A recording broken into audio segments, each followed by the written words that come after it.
Hi, I'm Mike Garnell with The Upcoming, and today I'm interviewing the director of soon to be released Liam Gallagher Knebworth 22 documentary, Toby L. Thank you so much for joining us, Toby. Hello, how's it going? Yeah, good, thank you. Good to see you. Thanks for coming along. Oh, my absolute pleasure. Thanks for asking me to be on here. No worries. First of all, I should say congratulations on the documentary.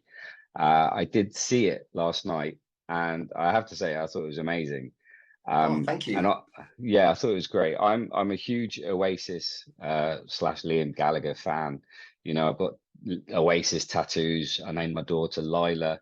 So when these sort of things come out, I kind of think, oh, maybe I think I've seen it all. There can't be anything else I've seen. But there were things in the documentary that I thought, oh, I've not seen that type of thing before. You know, so yeah, I thought it was great, really good. Oh, I mean, that's the aspiration, like Liam and Oasis are really well documented. And I think, that was a conversation we all had as a round, sort of table at the beginning with Liam's team is like, is there another story to be told? And I think my perspective was I just came in, kind of like as someone that didn't know Liam, didn't, sort of have any history with him in terms of filmmaking or anything like that. And I just thought it was really interesting that, we had an artist going back, to the Mm, scene of their most iconic shows. Like, most people will allow that to sort of exist in the annals of time and in the legacy of their prior project. But here we are, 2022, 26 mm. years on, over a quarter of a century on, we've got someone going back to the scene of the crime. And I just thought that there was an audacity and a confidence and a swagger and a fun to that, really. And I thought it would be great to tell Liam's story. But alongside that, we felt it'd be good to focus in on the character of Knebworth. What is Knebworth? It's the one of the biggest shows in the world that any artist can play.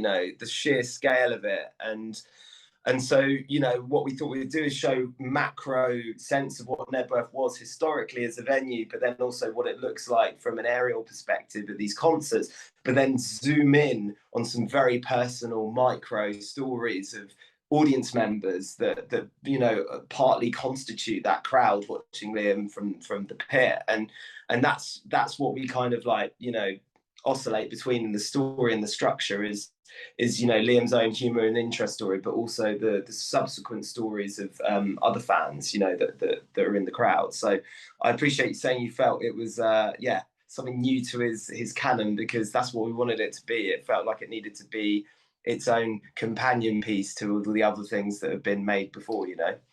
Yeah, I did.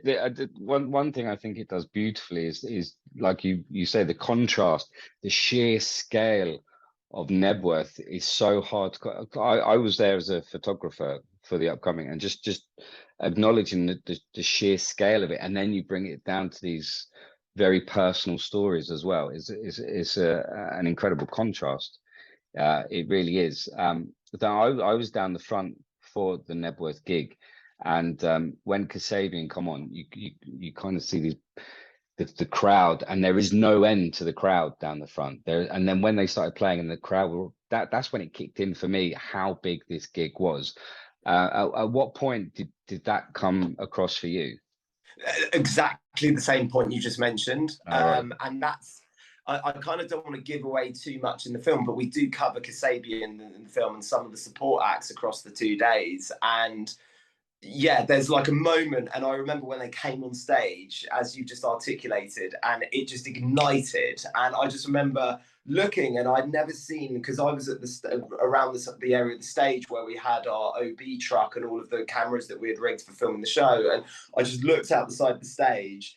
And I've never seen such a sort of rich, wide berth of audience. And even saying it now, I'm getting goosebumps thinking Yeah. about that sight. And I had it that day. And in the film, we have a reveal for the first time of the full crowd just as Kasabian come on, and that's the first time in the film before we build up to Liam's show where you just get the expanse and the scale of this scene, and that's what's amazing about Knebworth. And we talk about it in the film with some of the characters, you know, the layout of it. It's like a bowl, and it's, you know, everyone's got a good vantage point for the stage. And, you know, from the stage perspective looking out, it's just a very wide thing. You know, often when you go to arenas or stadiums, it's quite narrow, and you know, it's sort of, it's just, you know, it looks huge, but it's very contained. Whereas with Knebworth, it's sprawling. It feels like you're just in this endless city of people, you know.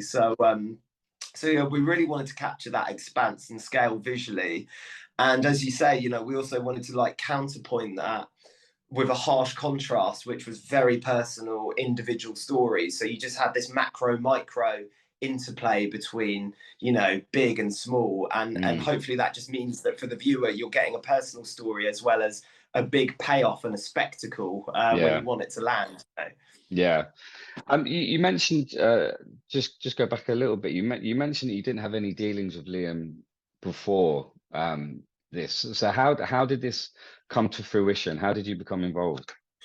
It was as simple as like, you know, kind of around the start of every new year, I just start looking around at what's going on in the world, and, you know, just thinking what would be interesting as a story, or something that would just be quite fun to capture in an ideal world, you know. And, you know, historically, I've been very privileged to do, you know, some films with some great artists of different genres and travel the world, you know, telling these stories. But I just saw the shows announced, and I was like, wow, oh God, that's mad that he's going back. I'm fascinated. And, you know, in the context of post-COVID as well, they were like the first big kind of single artist gigs, you know, to happen, you know. So I thought that was an interesting element as well, that we've all been locked up for 2.5 years. And this was kind of the big release on the weekend of the Queen's Jubilee. So I just thought there were a lot of angles to it. So I wrote, I started making notes, and I spoke to his team about the idea of filming it, and initially they were open-minded but not 100% sure. They were like, you know, he's well documented, it's well covered. Is there another angle to shine? And I kind of like impressed upon them the idea and the vision that I had, and then we sort of worked together to sort of deliver, you know, develop the angles, as it were. And then I wrote a treatment, and I sent that over to them, and thankfully the team were just like, yeah, we're in. This sounds great. And we spoke to Liam, and he's up for it. And that's kind of how it came about, really. It was just, you know, seeing a story, writing it up, and imagining what that would look like in a film form, and then going out and making it, and that's how it all came out. And how responsive was Liam to you initially? Did he back away, or was he front and center immediately? How was your relationship with Liam? I mean, I was introduced to him at a rehearsal, which we actually document in the film, actually. And he was really open, to be honest. I think he was excited because the angle and the direction we were going in with the film wasn't just about him. And, you know, even though he's obviously the anchor of the whole story, and we start with Liam and we begin and end with Liam, we focus on a lot of audience members from around the world, and we focus on other people. And, you know, if you think about it from an artist's perspective, your entire career is so well covered: social media, press shoots, interviews, you know, other documentaries, you know, the fact you're on stage and then everyone films you on their camera phones. Like, you're so documented. So I think it's easy to potentially get overkill of your own sense of self. So when we said to him, look, you're obviously going to be a star of your own story, but there's going to be other stars, I think there was an element of comfort for him that this wasn't just going to be 90 minutes of him talking. And so for that reason, I think he was really, really open and expressive. And as I think and hope comes across in the interviews, you know, I felt we got a different side of Liam. You know, I felt we got a very open and warm side alongside the spiky rock and roll side, which is also in the film, you know. And but yeah, I mean, yeah, he was great to work with, and his team were amazing. You know, everyone worked really hard to pull those shows off. And I think, you know, the fact they were documented was important to everyone, to showcase the amount of work and effort that goes into putting on a show in the current era, which post-COVID, with all the cost of living stuff going on, is not an easy thing to do. And we talk about that in the film as well, just the practicalities and the expense and the obstacles that go into putting on effectively a temporary stadium in an empty field. You know, it's not easy. It's not easy.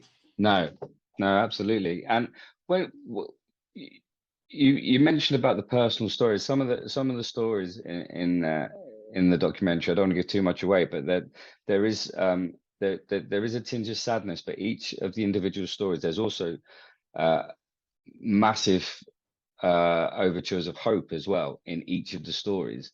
And you must have had so many of these stories come through. How did you manage to choose which ones to document? It was really hard.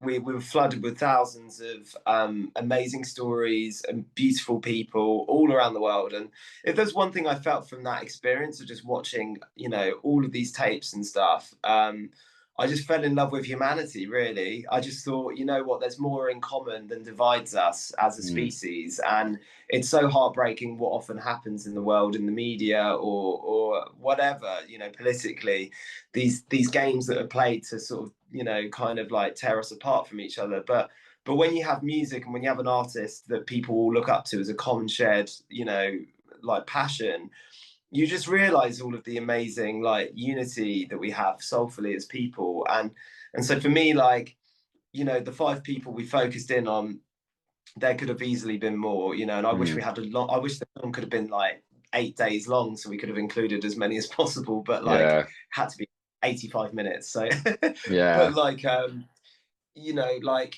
we chose those stories because it felt like a good reflection of Liam's fan base in 2022. You know, even though there's lots of awesome lads having a good time in bucket hats in the film and we see them, it's not really about that. We wanted to showcase that in 2022, like a Liam Gallagher fan is actually possibly a bit more broad and diverse than you would expect. And so we focus in on those stories. And, you know, we've got a fan that saw Oasis back in 96, going back with his son, and who's 15, you know, he was 15 when he went. So we focus in on that story.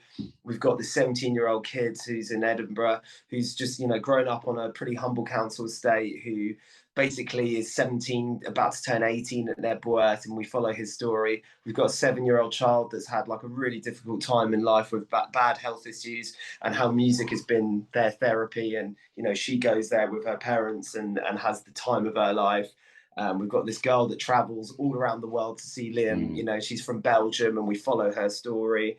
We've got this super fan, Simon, who has got, you know, tattoos and all sorts of memorabilia in his little self-styled champagne supernova, you know, kind of garden shed, which is basically this bar with loads of Liam and Oasis artifacts.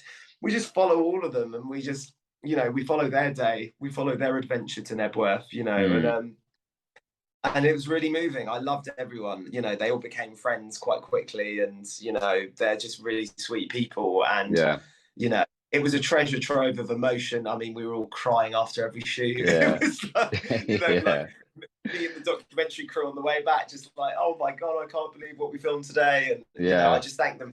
I thank them so much for their honesty and their sweetness and their openness, you know, because I think hopefully other people that are going through a difficult time will watch this film and it will help them, you know. And as you say, hopefully it will inspire some hope in this tough time of ours. And that's what I wanted to do. I wanted to lift people up and give people some aspiration, you know. Yeah, well, I think it definitely comes across, and I think if you compare it to the first Knebworth, there was a quote at I think it was the elder Gallagher that said it, that the original Knebworth felt like the last great gathering of the people before we kind of entered the technology age, mobile phones and things like that. And there was something about this gig that kind of made it feel like the first great gathering of people after, you know, the post-COVID, and that sense of release and euphoria, I feel, was certainly evident in the documentary. Was that on deliberately?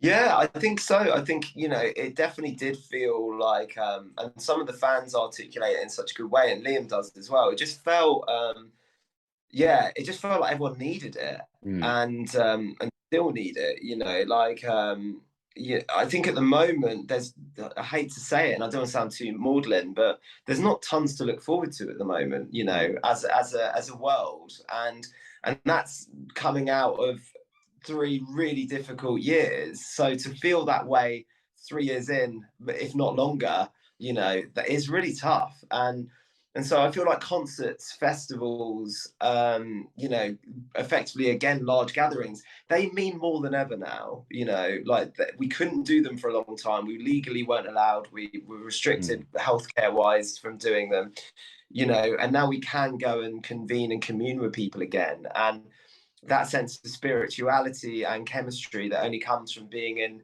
a room or a field with loads of people there with a shared passion, that unity, it's profound and it's powerful, you know. Yeah. And I agree. I think hopefully when you watch this film, it feels like that commemoration of a very weird time in our lives, that, you know, music and live music brought everyone back out and with a common ground. And, you know, no government, no authority, no one was going to stop that moment from happening. And that's, yeah, hopefully what the film celebrates, you know. Yeah, even the Queen's Jubilee and the rubbish train schedule, like nothing, it felt like nothing was going to stop this gig from happening. Totally. And, you know, it wasn't easy to put together.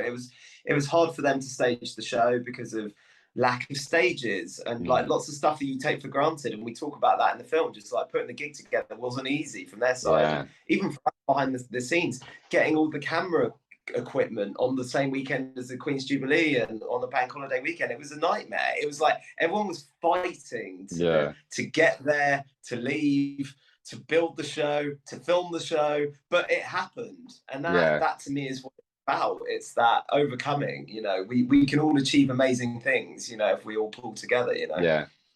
It was mentioned in the at the beginning of the film. Liam name checks a few legends of rock and roll, and I don't want to give it away, but he's saying that only he could do this. Now, where do you think where is Liam's place in that list of rock and roll legends? Well, because he's right. I don't. The ones he mentioned, I don't think could sell out Knebworth for 2 nights. No, I mean, on their own. No, I don't. It's a really funny moment in the film, and quite an iconic moment as well. I think that's good. That section where he says that is going to probably do the rounds after the film in its own little way. I was so tempted to put it in the trailer as well, but we thought, no, let's save it as an Easter egg for people that go to the cinema.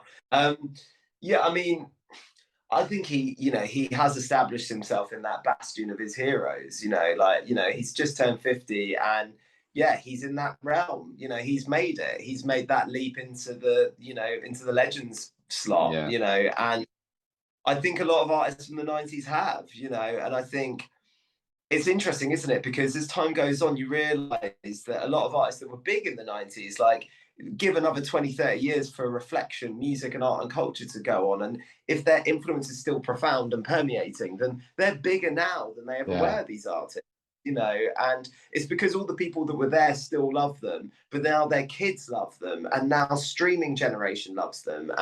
And look, you know, you only have to look at the front rows of the Knebworth film, and maybe that would be a big surprise to certain people watching this. Look how young the audience is. You know, it's like, it is kids, and, you know, and it's multi-generational. And I think maybe that's something Liam's done successfully that a lot of his contemporaries haven't. He's been able to cut through and speak to the people, again, another generation, you know, of people, you know. And why is that? I mean, he tells the truth, you know. How many artists tell the truth? You know, he's unfiltered, you know, and maybe people don't like hearing it because it's blunt and it can be violent sometimes and definitely very sweary. But, like, you know, I personally really respect people that are direct. Do you know what I mean? We've got a lot of bullshit in the world these days. It's really nice when someone, you know, sort of like has a clear point of view that is basically just trying to call people out that are maybe not being honest, you know. You don't have to agree with everything they say, but, like, you know, there is something to be said for, you know, not manipulating people. At least you know where you stand, right? Totally, you know. And I want to be really clear, like, in the same token, you know, telling it like it is doesn't mean you should be, you know, offensive to people or rude to people or whatever, you know. But I think even Liam would say this, like, I don't think Liam's like that. I think he's just, he's a bit of a piss taker. He's got a sense of humor, and half the time what he's saying is just tongue in cheek. Do you know what I mean? And like sometimes the nuance is lost though. Yeah, but the eyes, there's a glint in the eye, isn't there? Yeah, I kind of know that he's not being serious. Well, I personally think in this film that's more obvious than ever. I think you can see he's like his art. He doesn't smile or laugh that much on camera, but on this film we've got him laughing and smiling a bit, and you can see he's having a bit of a gag, and it's everyone's letting in on that thought process. So I think it's good. Yeah, I just want to talk for a second about the live music element. So the way it's shot is just brilliant. It just looks amazing, like goosebumps. I'm not sure if I mentioned before, but it's amazing. And when Once comes on, when he starts playing Once, and I could feel myself getting a bit emotional, kind of going back to that moment. However, it has been publicly documented by Liam himself that a certain someone didn't allow for Oasis tunes in the documentary. Was that a surprise? Did that cause any issues? Honestly, it was, I've said this a couple of times whilst talking about this project. I was just hugely relieved, Oasis 1996 is an incredible documentary, but it exists. I personally didn't want to make a Knebworth 22 documentary that just had, different versions of those songs. So the moment we were told it wasn't an option, I was like, thank God, it just meant that these two very separate documents could sit alongside each other and have their own identity, and I'll be curious to get your opinion on it as someone that's seen it. But like, my personal take is that this is a very personal story to Liam and his fans. And even though we talk about Oasis, we talk about the 90s, we talk about all the things you would hope to hear about in the film, really, this is his story in the current era, and it's a personal story. And so for me, reflecting the last 5 years of his work was the key. And and selfishly, and again, I'll be curious to get your take on it. I didn't miss those amazing big songs in it. When we got to the end of the film, I was like, cool, it doesn't need it, and personal. So yeah, I'd say I didn't.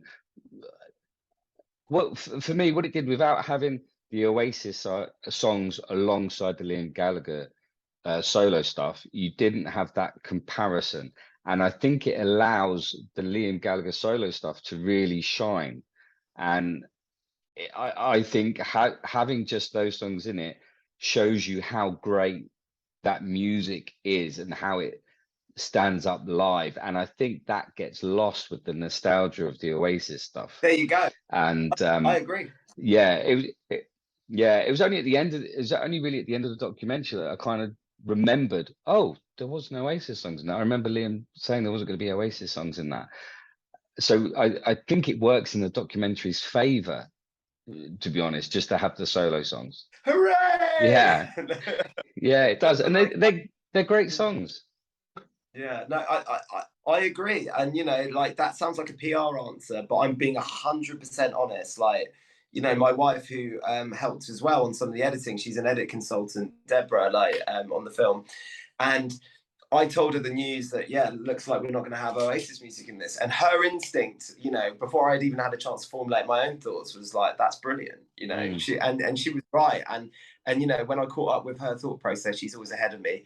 I was like, yeah, it's a real relief. It's like, I just didn't want to be in a place where, oh, is that version of Cigarettes and Alcohol as good as that one? Yeah. Because that film isn't like, it's just not that film, it's not for that. And also, again, Oasis's story is so brilliantly documented. Like Supersonic and Knebworth 96 are like, they're huge influences on me, in terms of filmmaking. And the idea of trying to repeat them would be a waste of time. It's like,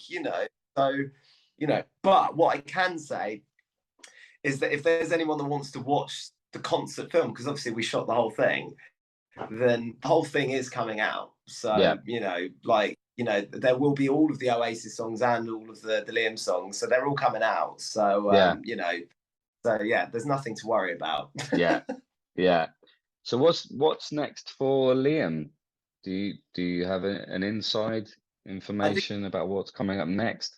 I mean, he sort of like alludes to it in the film at the very end, but I think, you know, he's obviously had another phenomenal year, you know, with his third album, doing again incredible work. And yeah, I think he's just been sort of finishing his world tour in South America this year. And I think with a bit of luck, he's got a bit of downtime finally at the Right. end of the year, you know.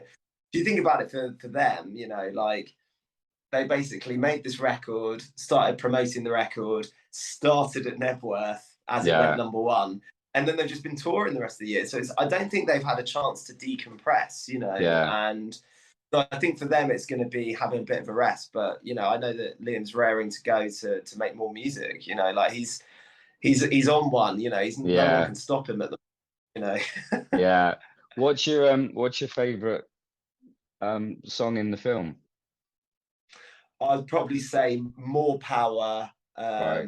closely followed by Once. I mean, you know, More Power for me is like it's the theme of the film, really. You know, we kind of see it setting up in rehearsals, and it coming together with the choir, and then we see it sound checked with the choir at an empty Knebworth the day before the shows, and then we see it finally realized in the film. And I just feel like taking the viewer on that journey, the song being built for the stage, you know, is a real, hopefully it's something that people feel privileged to witness. I certainly did, seeing it come together, and it's an epic soulful moment. And we've had a couple of advanced private screenings, and you know, there've been a lot of tears during that one in the cinema, which I'm pleased to see, because it's a very cathartic song. But other than that, I would also agree that that Once is just an undeniably great classic song.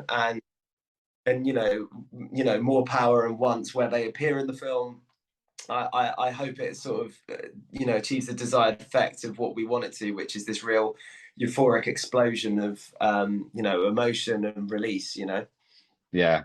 So most importantly, what's next for Toby L? I mean, hopefully a rest. It would be lovely to. It's been quite a busy few months putting this together, as well as other work and projects that I have, you know. And yeah, I'm just looking forward to kind of like getting creative and spending some time, you know, assembling some thoughts for what happens next. But you know, nothing's on the cards. I think it's good sometimes when you have something so intensive, just to focus on that fully, have a breather, and then think about what comes next. You know, kind of in the same way that the film came about. You know, I had a break at last Christmas.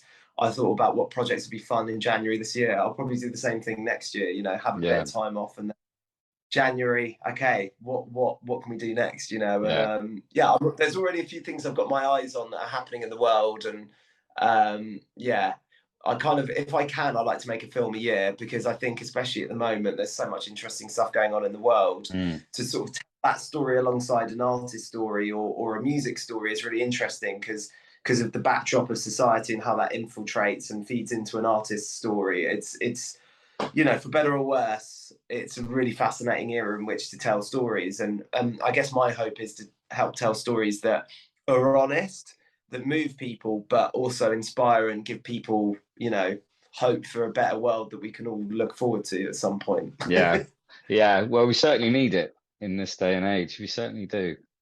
That's great, Toby. Thank you so much. No, thank you.